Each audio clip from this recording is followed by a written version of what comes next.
Bonjour Emmanuel Favier. Bonjour.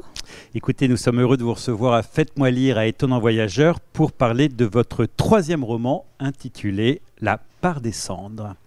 Alors, qu'est-ce que c'est que le roman La part des cendres? Le roman prend place en 1812 à Moscou quand le gouverneur Rostropchine décide de brûler la ville plutôt que de la remettre aux troupes de Bonaparte, et il prend fin à 200 km d'ici, dans le Finistère, à 200 km de Saint-Malo, où nous sommes pour Étonnants Voyageurs, dans le manoir de Kerlan. Dès les premières pages, le lecteur est plongé dans la grande histoire, celle qui impacte les êtres, celle qui change, modifie l'histoire des peuples définitivement, l'identité.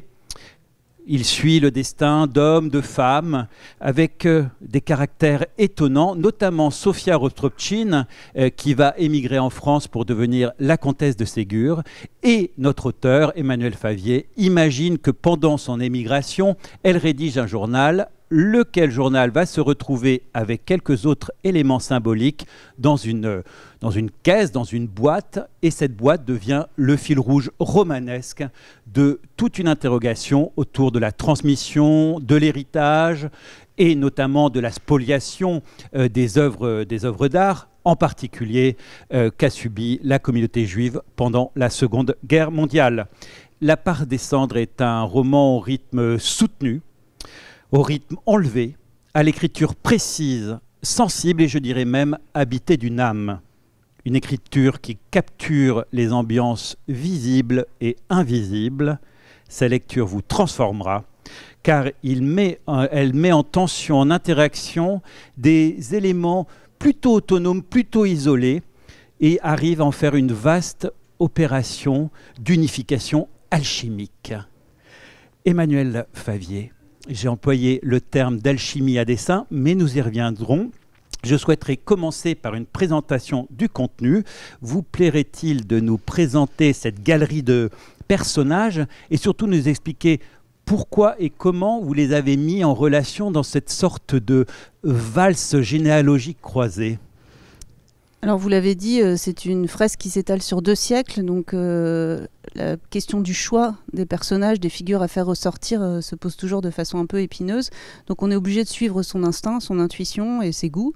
Donc les personnages historiques les plus évidents, puisqu'il s'agit... Le point de départ, c'était vraiment la question des spoliations nazies pendant la Seconde Guerre mondiale. Donc on a vraiment au centre du récit le personnage de Rose Valland, qui était une héroïne de la résistance, qui a vraiment contribué à sauver plusieurs... Une jeune conservatrice. Voilà, attachée de conservation au musée du Jeu de Paume, où transitaient toutes les œuvres d'art spoliées par les nazis.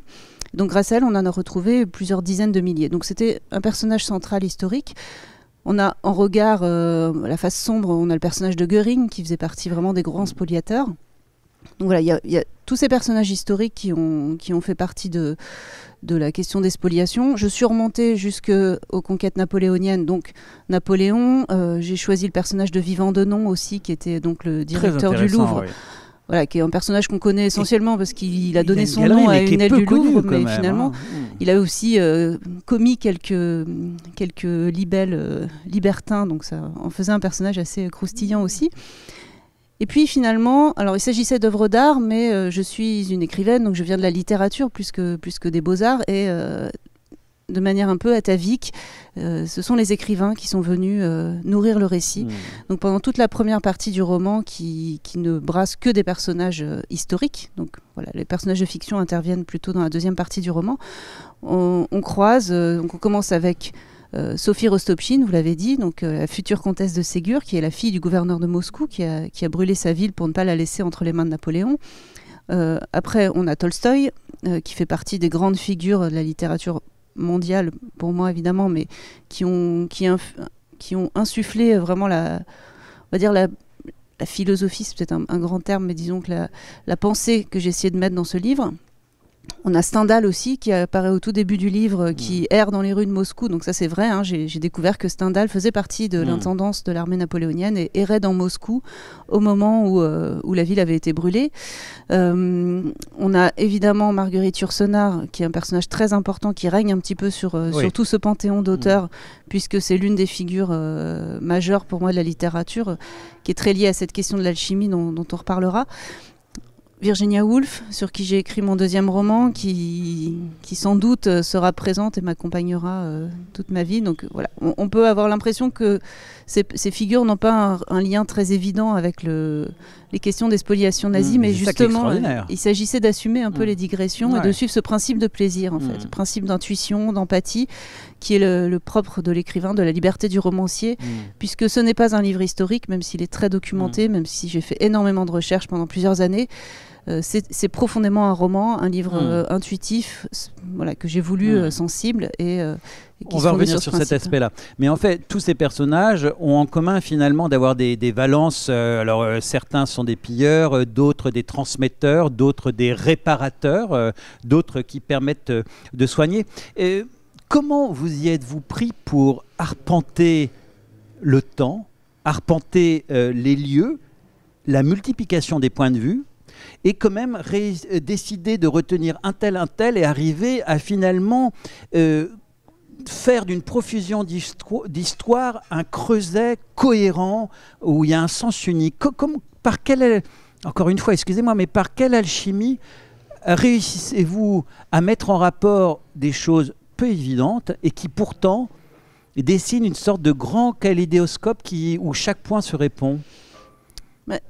C'est un petit peu la magie de l'écriture, c'est qu'il y a une part qui nous échappe dans la volonté. C'est-à-dire pendant 3 ans, 4 ans, j'ai cherché, j'ai lu, j'ai interviewé, j'ai rencontré des gens, des acteurs de la récupération et de la restitution aujourd'hui. J'ai lu évidemment tout ce qui concernait l'histoire.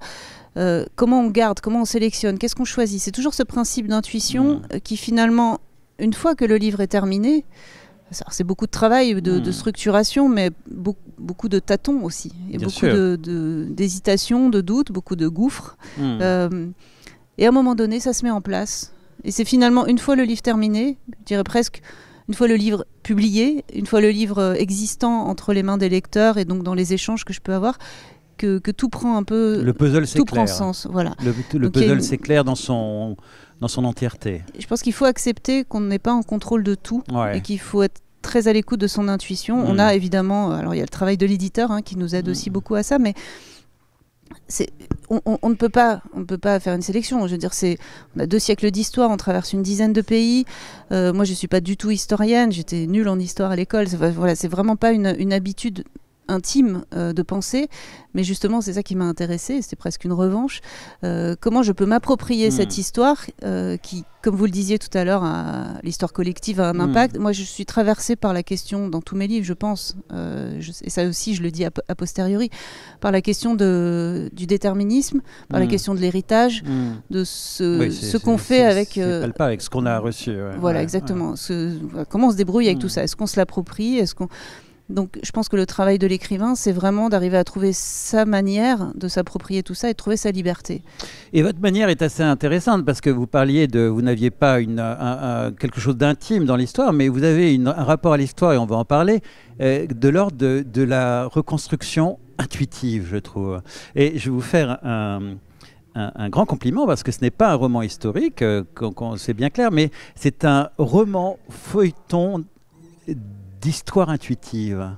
Ce que je veux dire par là, le roman feuilleton qui a connu de grandes heures avec Dickens, Balzac, Jeanne Sue, etc., c'est un genre bien particulier. J'ai l'impression que ce type d'exposition, vous l'avez choisi consciemment ou inconsciemment, parce qu'il traduit une vision et un rapport singulier de l'histoire. Une histoire où on sent quand même que... elle est toujours réécrite en fonction des points de vue de chacun, et notamment, comme vous le dites, en fonction de ceux qui ont vaincu. Alors c'est quoi le statut de l'histoire pour vous, Emmanuelle Favier? Je pense que je me suis interrogée dans ce livre sur cette question. Je ne sais pas si j'ai trouvé des réponses, mais en tout cas j'ai trouvé la paix de l'esprit par rapport à cette question-là. Vous parlez du roman feuilleton. Moi je viens de la tradition de la littérature du 19e siècle. Je pense que je n'en sors pas d'une certaine façon. C'est inconscient, cette influence reste inconsciente, mais je me suis découvert aussi au fil de l'écriture, au fil des lectures, des recherches. J'ai pu assumer cette proximité-là, j'ai pu aussi dans la recherche de ma voix, puisque finalement, même si c'est mon peut-être 13e ou 14e livre, puisque j'ai fait beaucoup d'autres choses, mais c'est mon 3e roman uniquement. Oui, donc je suis encore dans la recherche d'une forme et d'une voix, et cette voix qui s'affirme par rapport à l'histoire et plus largement par rapport au document. C'est-à-dire qu'en fait, toute la question, c'est celle de la relation entre le réel, si quelque chose de tel existe, et l'imaginaire. La manière dont le romancier, par l'imaginaire, permet au lecteur et à lui-même d'approcher une forme de vérité intuitive qui serait peut-être plus juste que celle du document qui est toujours biaisé par l'idéologie. Voilà. Le roman permet de sortir d'être dans la nuance, d'être dans le paradoxe, de sortir des professions de foi, des biais cognitifs, des biais idéologiques, historiques. Donc je crois que c'est ça qui m'intéressait, et ça m'a permis de me réapproprier cette relation à l'histoire. Et c'est quoi l'histoire? C'est le temps long, en fait. Et comment appréhender cette temporalité qui est vertigineuse et qui a tellement d'impact, je reprends votre mot qui me parle beaucoup, sur nous.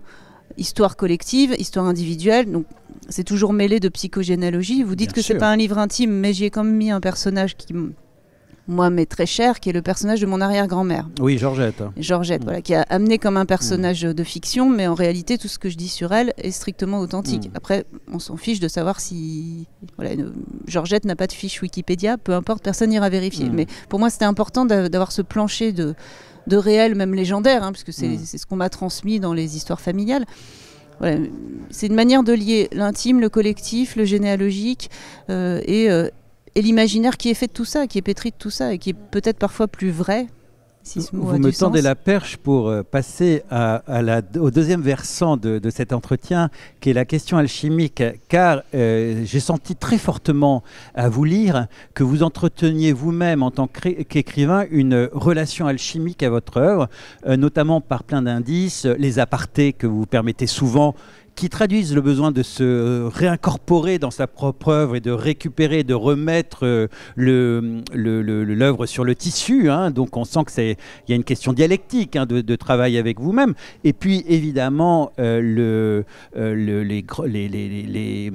évoquez le personnage de Zénon dans l'œuvre noire de Yourcenar, qui lui-même, on sait, se place à la fin du Moyen-Âge et Renaissance, et réfléchit précisément à cette transformation alchimique. Ma question pour commencer, est-ce que La part des cendres n'est pas pour vous une œuvre aux cendres? En fait, c'est une métaphore qui a tissé tout le livre avant même que je m'en aperçoive. Là encore, je suis très à l'écoute finalement de tout ce qui se joue dans l'inconscient de l'auteur quand il écrit, et des surprises qu'on se fait à soi-même en écrivant. C'est quelque chose qui m'importe beaucoup. Alors, pour revenir simplement sur la question de cette voix du narrateur qui intervient dans le livre et qui met en scène l'auteur et donc l'autrice. Oui, c'est pas moi, mais c'est moi quand même. Moi qui parle dans le livre, et ça me permet d'interpeller le lecteur, de lui tenir un petit peu la main, c'est-à-dire de le guider dans ces 2 siècles et d'avoir une continuité.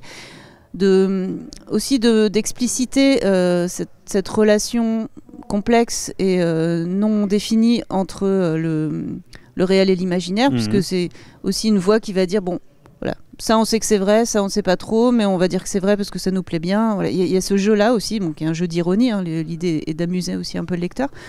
Et donc, à partir du moment où je mets cette voix en jeu, je mets en scène le processus que vous appelez alchimique de découverte de soi, de transformation de soi, qu'est l'écriture.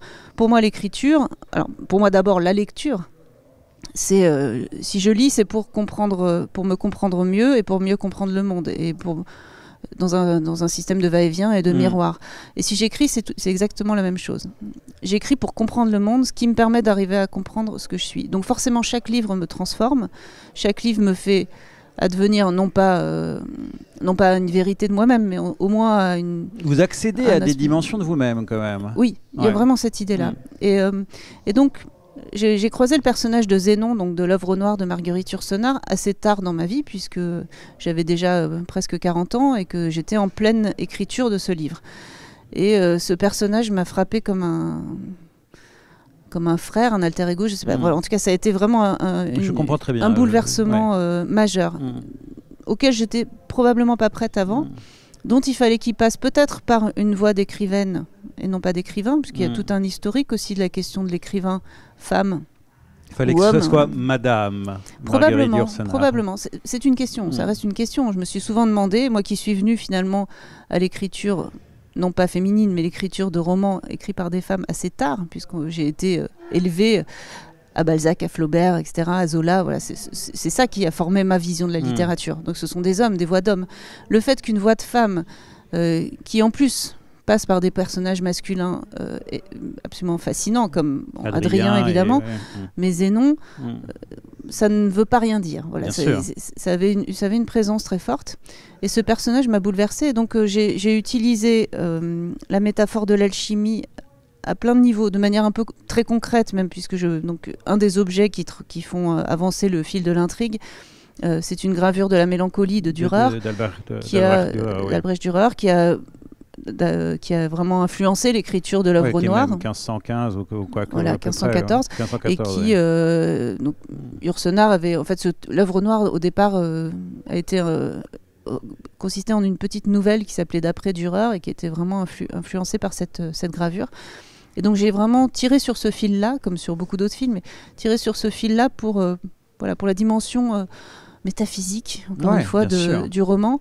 Et oui, c'est un processus de la chimie, peut-être encore plus que les précédents romans, encore que. Peut-être que les précédents, c'était l'œuvre rouge, l'œuvre blanc, etc. Oui, on peut dire simplement aussi que les précédents, c'était l'eau, que maintenant c'est le feu, et que les prochains, ça sera ou l'air ou la terre. Alors c'est une question qu'on m'a posée plusieurs fois. Effectivement, mes 2 premiers romans étaient très aqueux. Ouais. Il se trouve que le prochain va être assez aqueux aussi, en fait. D'accord. Donc va se passer un peu sous les mers. Donc je ne sais pas si je vais vraiment faire tous les éléments. Il faudrait... Voilà, ce serait être dans une logique un peu systématique qui n'est pas forcément celle de l'imaginaire. J'aime souvent faire des rapports et je vais en faire avec vous. J'ai cherché hier dans ma bibliothèque pendant 1 heure, puis j'ai arrêté un petit opuscule que je souhaitais vous offrir. Et je ne sais pas si vous connaissez, à la même période de Zénon, un philosophe magicien qui s'appelait Giordano Bruno. Bien sûr. Voilà. Et je trouve qu'il y a une parenté très éloignée, alors c'est personnel, entre vous et Giordano Bruno, qui notamment avait un ouvrage qui s'appelait Le Banquet des Cendres. Et c'est ce bouquin-là que j'ai essayé de vous retrouver pour vous l'offrir.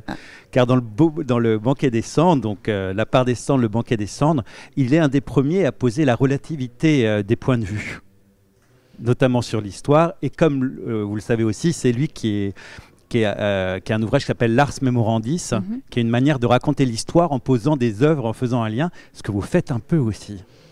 Donc, je voulais vous l'offrir, je ne l'ai pas trouvé, mais je vais l'acquérir très vite. Je voulais signaler quand même cette proximité d'âme. Avant de conclure, Emmanuel Feuillet, je voudrais un petit passage, plutôt vers la toute fin du roman, vous dites que Mathilde est submergée par une joie archaïque. Comment la définiriez-vous, cette joie archaïque ? Alors, pour replacer le contexte, c'est le personnage contemporain. Donc, ce livre se termine donc, au XXIe siècle, de nos jours, au moment de ces politiques de mémoire, de réparation, de restitution. Et donc, le personnage de Mathilde, elle-même, travaille comme chercheuse de provenance, cherche à retrouver des œuvres qui ont été spoliées par les nazis. Et, voilà. Et elle est, dans le même temps, face à cette quête de mémoire professionnelle, elle est, sur le plan personnel, dans une quête de ses origines, de son histoire familiale, d'où elle vient. Va-t-elle en faire quelque chose ou non ? Psychogenèse. Voilà, de psychogenèse et de réflexion sur la nécessité ou pas de connaître, de combler les trous du passé, de savoir ce qui, avant les cendres, était là. Et finalement, et donc, elle a cette expérience de joie archaïque à un moment donné où elle se retrouve, en l'occurrence, en Bretagne, qui est finalement la terre d'une partie de ses ancêtres, mais qu'elle n'a pas connue. Et qu'elle retrouve. Plus ou moins, voilà. Mais c'est tout neuf. C'est tout neuf, puisqu'elle n'a jamais vécu là, mais quelque chose la submerge. Et cette joie archaïque, je l'ai ressentie moi-même, je l'ai éprouvée, en l'occurrence en Écosse, mais aussi en Bretagne, puisque c'est un territoire qui fait appel à quelque chose en moi que je ne saurais qualifier autrement que comme archaïque, puisque ça relève de quelque chose qui est tellement lointain que je n'en ai pas forcément les traces, que je ne peux que spéculer et accepter que finalement l'ignorance me permet de me l'approprier et de le réinventer et de créer ma liberté à partir de ça. Et donc de m'y identifier de façon extrêmement c'est quelque chose libre. donc à travers l'histoire qui est une sorte de toujours là, donné, mais qui est caché, que parfois on peut éprouver. Oui, mais qui peut être totalement imaginaire. C'est ça qui est intéressant. C'est-à-dire qu'on peut se l'inventer, on peut se raconter toutes les légendes qu'on veut. On peut se dire, je viens de là en réalité, j'avais un ancêtre qui, ou pas, peu importe. C'est comment, à partir d'un sentiment qui repose sur une réalité génétique ou pas, à la limite, ça ne m'intéresse pas. C'est pas la question. La question, c'est savoir comment moi, je suis à l'écoute de ce sentiment, de cette intuition, qui est le même principe que celui de l'écrivain, pour inventer ma vie à partir de là. Je ressens ça, quelles que soient les raisons véritables. Est-ce que j'ai un ancêtre gaulois qui vient de là? Peu importe, finalement. C'est ce que je ressens et je vais inventer mon existence à partir de ça. C'est une grande démonstration de liberté et d'autonomie spirituelle. Pour moi, c'est l'objet de... C'est votre quête existentielle et spirituelle. C'est la quête existentielle. C'est ce à quoi nous amène possiblement l'écriture et la lecture. Nous finirons donc avec la Bretagne. Point final de votre roman. J'ai cru comprendre que précisément se jouait ici quelque chose que vous ressentiez fortement. Alors, Emmanuel Favier, comme votre parole est d'or et que votre désir de vous connaître est une soif brûlante, nous aimerions vous entendre lire un passage de cet ouvrage que je recommande fortement. Je pense qu'Emmanuel Favier comptera et compte déjà comme une des grandes voix de la littérature. Emmanuel Favier, vous avez la parole.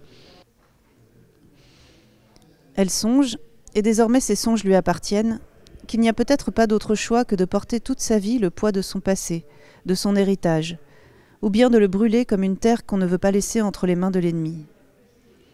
Ou plutôt elle songe qu'il faut faire la part des cendres, comme on fait celle du feu. Accepter qu'une part de soi-même reste inaccessible, qui s'est perdue dans les gouffres séparant les générations les unes des autres, dans les folies de l'histoire et de ses réécritures permanentes. Que notre vérité soit faite de ces cendres et qu'on ne la possédera jamais. Que se concentrer sur les puissances vives qui subsistent dans le brasier soit la meilleure façon de l'alimenter. Elle dépose sur le feu moribond une fascine de brindilles très sèches. L'incendie minuscule s'élève dans les hauteurs de l'âtre, brûlant ses joues d'une fièvre subite, transcendance de la matière sur son esprit engourdi par le festin, avant de s'apaiser pour reprendre son molle balai de flamèche. Mathilde s'allonge sur le sofa, et plagiant la grande écrivaine en son rituel de conjuration magique, cet hymne à Zénon, dont Yourcenar a répété le prénom plusieurs centaines de fois dans son hamac après avoir posé le point final à son livre, répète ses propres prénoms et noms à 100, 200, 300 reprises.